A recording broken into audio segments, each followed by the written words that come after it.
Hello, Keith Rucker here at VintageMachinery.org.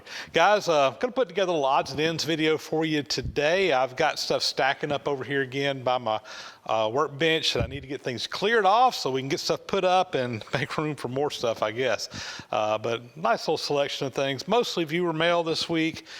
Do have a new item that we're going to be selling over on our Vintage Machinery store that I think some of you guys will be excited about as well. So let's get into it and get started. So first thing up, I want to show you my new item we're going to be selling over at the store. And these are some custom-made decimal equivalent charts that I had designed. Actually, my good friend Tom Utley helped me with the design work on this. We kind of worked together and came up with something that I liked. I think he nailed it, hit it right out of the park.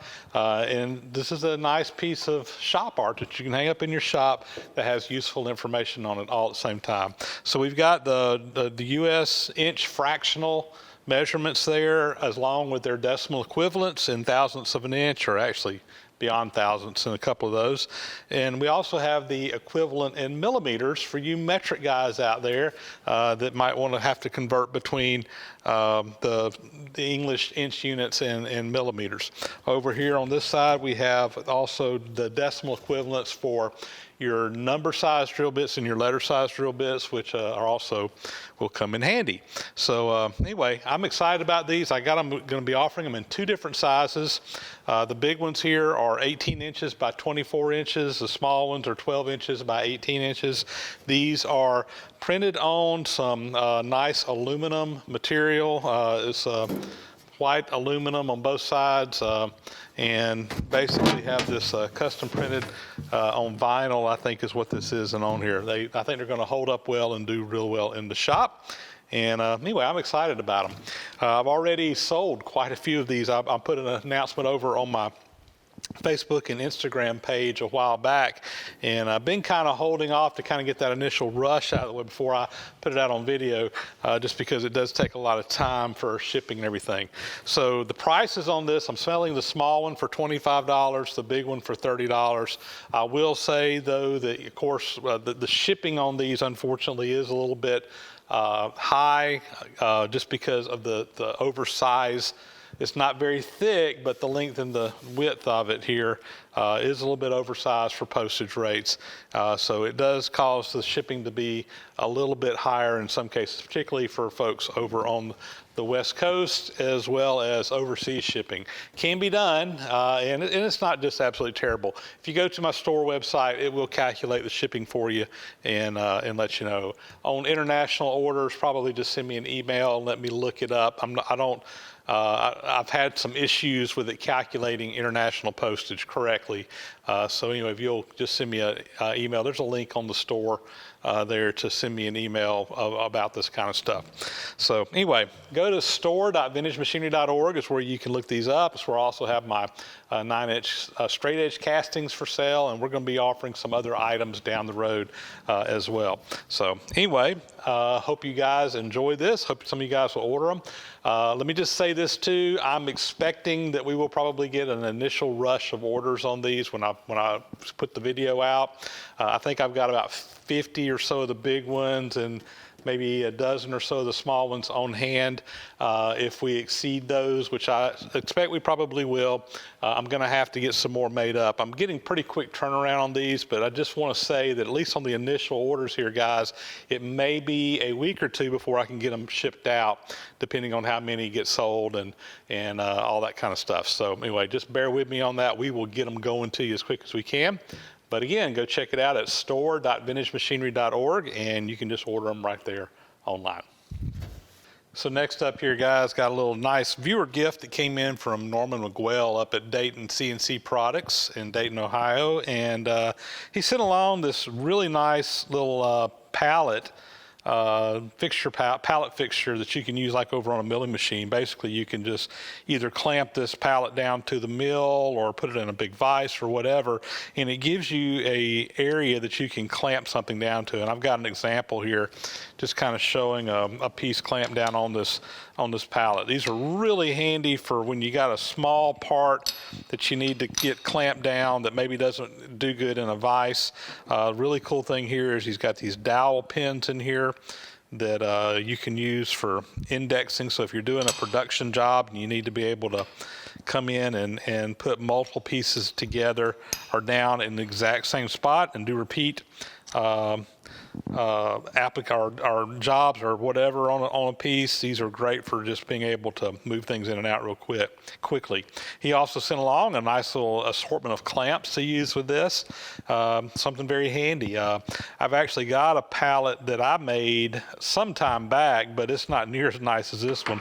I think the one I have just has a couple of holes in it for putting something down, and not nearly as many holes for clamping. I don't have the holes for fixturing on the one I built. And the other really cool thing about this thing is that you can actually, the top of this is considered to be sacrificial, so if you're milling down really right down flush with it, you can just go right down there to it.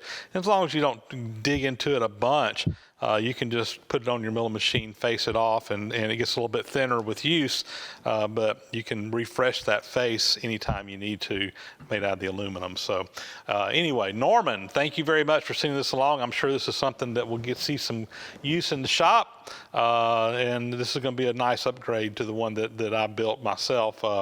I don't know, that's probably been 4 or 5 years ago now. Don't use it a whole lot, but every now and then this is just a trick that you need for a particular job that comes in. So thank you very much. So up next, I've got some material that was sent in to me by Tim Miller. Tim is up outside of the Cincinnati, Ohio area. I actually got to meet Tim back this past year after Arnfest. I stopped off at his place. He was kind enough, gave me an item earlier that I picked up at his house as I was coming back through that area. And anyway, he had seen where I was making some castle nuts for the steam stoker engine, and I had commented that I needed need to order a piece of hex to make some more castle nuts. And he said, hey, I got a bunch of hex material laying around the shop. If you want me to send you some, I will. I said, well, I appreciate it. I actually had already ordered the 3/4 inch hex material that I needed. But I had realized that I was also needing a piece of 2-inch hex for another castle nut that I had not taken into consideration when I had ordered the first ones. I said, I doubt you got a piece that big. He said, well, actually I do. So anyway, he dug around, found me a piece of 2-inch hex, sent that down to me, and out of that I machined these castle nuts here that will go on the steam stoker engine. I did these off camera. I've already shown making castle nuts, so I didn't really figure you guys wanted to watch making a nut some more. But anyway, I'd already done those. So I've already cut some material off there. In fact, you can see the end there where I had drilled the hole through there where these came right off there. I made 2 of those. And he, like I said, he sent along some extra material here for future jobs that I can use as well. And this hex material comes in handy. I've used it quite a few times. A lot of the machine restorations that I do, you just can't get the hardware like what was on it originally anymore. I end up having to make a lot of stuff. So when you're dealing with hex nuts and bolts, having hex material to start with makes machining those a lot easier than having to machine that hex into a piece of material. So anyway, Tim, thanks a lot for sending this along. Like I said, you've already helped contribute to the steam stoker engine project because we've got these parts ready to go back on whenever we put that together. So next up, guys, we got a really nice collection of some tooling here that was sent in by Lauren Langdon, who is up in Idaho. And Lauren had actually sent me some planer tooling before, and he dug this one out of his out of his pile. I think that he either used to have a metal planer, or the place where he worked at used to have a metal planer. I can't remember, but they had some stuff left over, and he's been kind enough to share some tooling with me. And with my metal planer restoration going on in there, this is going to be awesome. So this is an Armstrong number 43 tool holder. Basically, you take a piece of this tool steel, you grind a cutter, and it kind of fits into this tool holder, and you can adjust that cutter wherever you want it for whatever profile you got on there. And this cutter will move back and forth across the work on the metal planer, and really nice piece of tooling. I've actually been looking out for one of these big metal planer tool holders like this. So this is awesome. and really gives me a lot of flexibility because you can grind whatever profile you want to, even send along some nice pieces of Rex tool steel here that is perfect size to fit this thing. So pretty good shape there. Also, he dug through a bunch of surplus drill bits and sent me a bunch of new old stock drill bits. These things are awesome. Most of these, in fact, probably all of them, are made in USA drill bits. This is the old stuff. You really can't hardly find this stuff. I remember when I worked in the machine shop, when we go get drill bits, they'd come in these little paper sleeves like this, and nowadays, you don't hardly ever see that anymore, but some really good high quality drill bits in here. A lot of these are multiple packs of the same size. Like there's 3 packs of number 24s, a couple packs of number of 11s, 12s, so on and so on.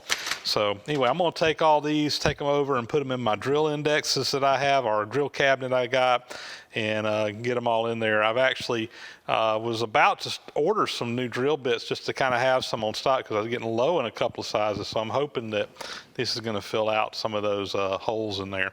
And also really cool, he sent some long drill bits here.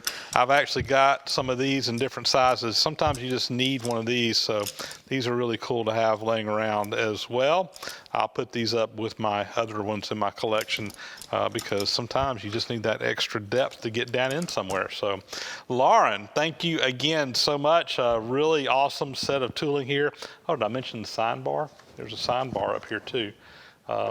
Looks like it's brand spanking new, still in the box, little 5-inch sign bar. So anyway, Lauren, thank you so much. I appreciate it greatly. This will be a wonderful addition to the shop. Really excited about being able to use this over on my metal planer that we're working on restoring. Up next, got a little item that was shipped in from Alton Whipkey up in Brownville, Pennsylvania. He sent me a container full of miscellaneous hardware. And I sent him a message back, and I do appreciate it, don't get me wrong, but I said, you know what, my OCD is going to drive me crazy until I go through this entire thing and sort it all out and get everything put up where I can pull it out what I need rather than having to dig through this container. So I can see several hours of sorting fun in my near future to go through that and get it where I can find what I need when I get my hands on it. But there's washers, there's nuts, there's bolts, there's springs, there's a little bit of everything in here. And it looks like here's cotter pins. Looks like it's all pretty much brand spanking new hardware. Looks like a nice selection. There's some lock nuts. I mean, you name it, it's in here. It's just a matter of finding what you need when you need it. But Alton, thank you very much for sending that along. That right there will definitely keep me busy on a rainy Sunday afternoon, I suppose. Next items come from Barry Gordon up in Baldwinsville, New York. And Barry sent along a collection of some literature to be scanned in for my website. He said his dad used to have a hardware store back in the, I think it was in the 50s, I think he told me, maybe even longer than that, but he had a bunch of old catalogs and stuff that were in his collection and needed to find a new home. So we got all kinds of stuff here to get scanned in and put up on the website. Looks like some Stanley power tools, skill stuff, and then Rockwell Delta stuff here as well. So quite a few catalogs and sales literature and you name it in here. So anyway, good stuff. I will add it to the pile. That's a lot of scanning there, and I got a pile of stuff to do, but we'll get it scanned in eventually and get it up there where folks can access it and get to it. And thank you very much for sending it along. I'm sure there's some good stuff in there. Next items here come from Bob Levy up in Windsor, Connecticut, and Bob sent along a Footstock and a drive dog. These go with a dividing head. Unfortunately, they seem to be separated from the dividing head that they went with, but still something that I'm sure somebody out there is looking for a Footstock to go with a dividing head this size. So I don't think I've got a small dividing head that side here that is needing a Footstock, but hopefully we can find the match for it and find a new home, someone that can save this from the pile and rescue it. I don't see a name or anything on this. Of course, this is just it looks like a number 3 Morse taper. That right there can be used with pretty much any dividing head that has a number 3 Morse taper in it. You put this in there, and your drive dog, this driving your gear or whatever you're cutting, fits into this, and that's what indexes it around as it goes. So Bob, thanks for sending that along, and we'll try to find the mate for it and find a good home for it. So up next comes a nice little collection of some supplies here. This came from Mike Lang, and Mike actually came to visit my shop the other day.